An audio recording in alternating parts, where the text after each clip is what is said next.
Kung Fu Panda 4 came out yesterday at the time of this recording, and I watched it. And this video is gonna have some spoilers, so if you haven't seen the movie, don't watch it. It's that simple. But yeah, so Kung Fu Panda 4 came out yesterday. I'm not the biggest Kung Fu Panda fan. I'm not gonna sit here and act like I'm a diehard Kung Fu Panda guy that I've watched every single movie a million times and consider it peak fiction. I saw the first two, I didn't see 3, and then I watched it like last week to get ready for the movie. And I will admit that one's definitely weaker when compared to the first two, but that's besides the point. Talking about Kung Fu Panda 4 specifically, it was definitely an alright movie. There's a lot of things that I liked about the movie, and there were some things I didn't really like about the movie. For this review, I kind of want to start off with the things that I liked about this movie, because I know my videos are really negative a lot of the time. Honestly, the animation was a major part of this film and what made it a good movie in my opinion. The fight scenes were beautifully animated, especially the one near the end. I feel like the end fight scene was really well animated, honestly. The final fight was great. I really did enjoy that. The animation backgrounds, all that was beautiful. The backgrounds for the city was amazing. I loved the city. I loved a lot of the new character designs that they did with this movie, like the seagull with the fish inside of their mouth. I thought that was pretty cool. I also really liked the, transformations that the villain did, like the chameleon and how she transformed into other characters. I thought that was pretty cool. I liked the animation on it. It wasn't like they tried to overdo it with how she transformed. It was just simple, smooth. She would go from her to like Tai Lung back to herself. And I thought that was pretty tough. Jack Black, just an amazing voice actor. He really did his thing with Poe. I'm thinking this is probably going to be the final one with him as the lead. And if that is the case, he went all out and just gave his best and his all for this final performance if this is the end of the Poe saga. I'm not gonna lie, I'm not a big fan of Awkwafina. I'm not gonna sit here and act like she's the greatest actor of all time. But I feel like there were some points where she really did perform the role very well. But once again, it is Awkwafina, so she will definitely have a later segment in the bad parts of this movie because at some points it was really bad. The score, whoever made this track, the tracks for this film, absolutely ate. The musical score, the soundtrack, it goes absolutely insane. And one of my final things that I will say about the good in this movie is I definitely feel like this movie, if not a rushed conclusion to Poe's story, it was definitely a conclusion that wasn't really that awful. If this is the end of the Poe saga of Kung Fu Panda or whatever, and they decide to go with Awkwafina Fox as the next lead for the next Kung Fu Dragon Warrior movie, I mean, at least the Poe saga ended on a high with him, finally defeating another villain and saving some more people. Now, that's mostly all of the good that I have to say about this movie, besides rambling about the villain being cool and her power. But I think I already mentioned that, so let's skip on to the bad. This movie had a few things that I would consider bad. I'm not gonna lie to you. The movie definitely was, on a scale, better than it was bad. But there was some bad. Awkwafina Fox being one of them. I'm sorry to tell you, but she did good near the beginning, I would say. But near the end, when we're talking about serious moments where, I'm trying to take this character seriously, and I hear Awkwafina's voice, and it just sounds so, off compared to Poe, the villain, Tai Lung, and everybody else. I can't take her seriously. I can't take what she's saying seriously. I'm not trying to throw a slight at Awkwafina. She definitely has some roles that she plays well. Pretty sure she did good in Shang-Chi or whatever, but this role was definitely not for her. Like, I'm telling you, during the serious parts, this has always been a problem with Awkwafina's acting, in my personal opinion. When it's time for things to be taken seriously, her voice does not fit, and I cannot take what she's saying seriously and feel like it's a heartfelt moment. There's a part near the latter half of the movie where Poe gets betrayed by Awkwafina Fox, and she's actually working with the villain. And this point, you would expect Awkwafina Fox to have a heartfelt dialogue with Poe. She does. But the way that she says it, I just can't take it seriously. I'm sorry to tell you. It's just the way that the lines are delivered. It just doesn't fit the vibe of what the scene is trying to portray. And that's okay. It doesn't take that much away from the film if you can get past the fact that Awkwafina cannot, play serious scenes that well. You can probably get past that one gripe that I have with this movie. Another gripe that I have with this movie is the villain. I really do think that the chameleon as a villain is extremely weak.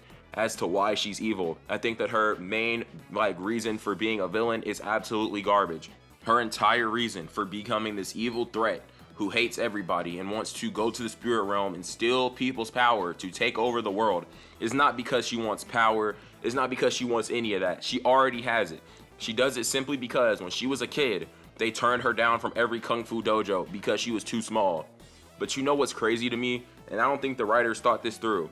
Mantis is also a very small guy, but is a kung fu master and a part of the Furious Five.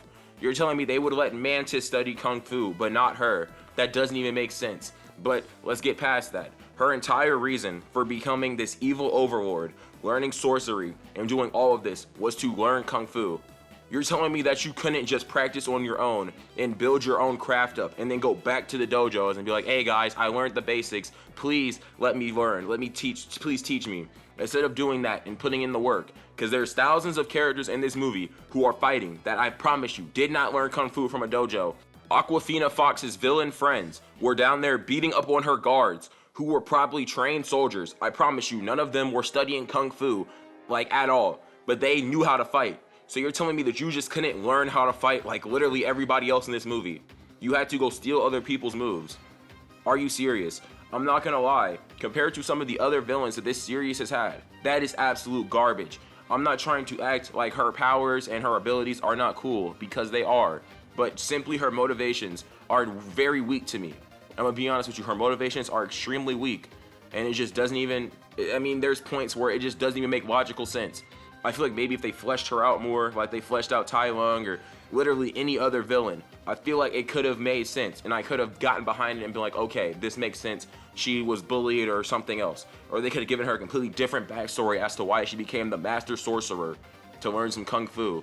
That's just, I don't know. It just doesn't make sense to me. One of my biggest problems with this movie is the B plot. There's an A and B plot for this film. The A plot is following Poe and Awkwafina Fox going to fight the chameleon. The B plot is Poe's dad trying to find him because they are worried about him. So now this is one of the most boring parts of the film. I'm sorry to tell you, I did not personally enjoy the B plot of Poe's dad trying to find him because number one, it made no sense. You're telling me that the chameleon, who we have no idea about the full extent of her powers, we just know she's a sorcerer, and all we know that she can do up to this point is that she can transform into things. You are telling me that you were more concerned about him fighting her than you were about him fighting Tai Lung, Shin, and all these other threats? That doesn't even make sense. She wasn't even at her max form power-wise yet. She was bumming. But whatever, I'm not gonna get into that. The fact that we had to substitute a lot of this movie's time into this B plot that was extremely boring and dragged on absolutely killed me in the movies. I hated the B plot because I was really sitting there thinking all this time that they allotted to this B plot that I personally didn't enjoy. You might enjoy it, I don't know. That I personally did not enjoy. They allotted all this time. They could have allotted this to helping build the villain's backstory. Poe getting more time on screen to help build his relationship with Awkwafina Fox so that when he decides to train her to become the next dragon warrior, it makes logical sense. I don't want to ramble about this subplot for much longer, but I'm just gonna say it. I just didn't find it funny. It felt like it dragged, and it was just unnecessary, to be honest with you. I can understand if maybe they did it a different way. I don't know. I feel like it took up a lot of the movie's time for something that could have been used for literally anything else.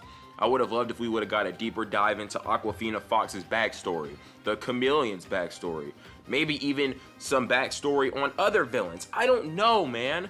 But whatever this is, it's just no. It's just a no for me, personally. And then, honestly, my least favorite part of the entire movie is when Tai Lung gets absolutely destroyed by the chameleon, who at this point has no knowledge on how to fight because she does not know Kung Fu, and she takes his powers. I know they have to do that for the plot, but the fact that Tai Lung gets tricked by the chameleon because she shapeshifts into a guard and takes his power is absolutely weak sauce. I'm sorry to tell you. There's no way. I just doubt that the chameleon could have the ability to fight all these people and take the power from Shin, Tai Lung, and all these other people by herself. I just don't believe it. That's weak. But I'm not gonna lie. If that's what we had to take to get to that amazing climactic final fight, it was worth it. Okay, that fight was amazing. It was the second best fight or the best fight in the movie. The bar fight was absolutely amazing too. The choreography, the animation went stupid. Now, If you guys want me to give this movie a ranking, this movie is easily the best movie of the year so far. It's up there with Dune. I haven't seen Dune, but I know that movie's in everybody's top 10. This movie is an easy, solid 9 out of 10. Regardless of all the criticisms I gave it, it's still a great movie. Now, if I were to put this movie in a ranking beside the other movies, this one's just getting past 3. 1 and 2 are just still so much better than this movie. If this is the final movie in the Kung Fu Panda, Jack Black, like quadrilogy, I would be so okay with that. This movie was great, and I suggest you go watch it. Now, if you enjoyed this video and you want to see more movie reviews, don't forget to like, subscribe, comment. I'll see you guys in the next one. Peace out.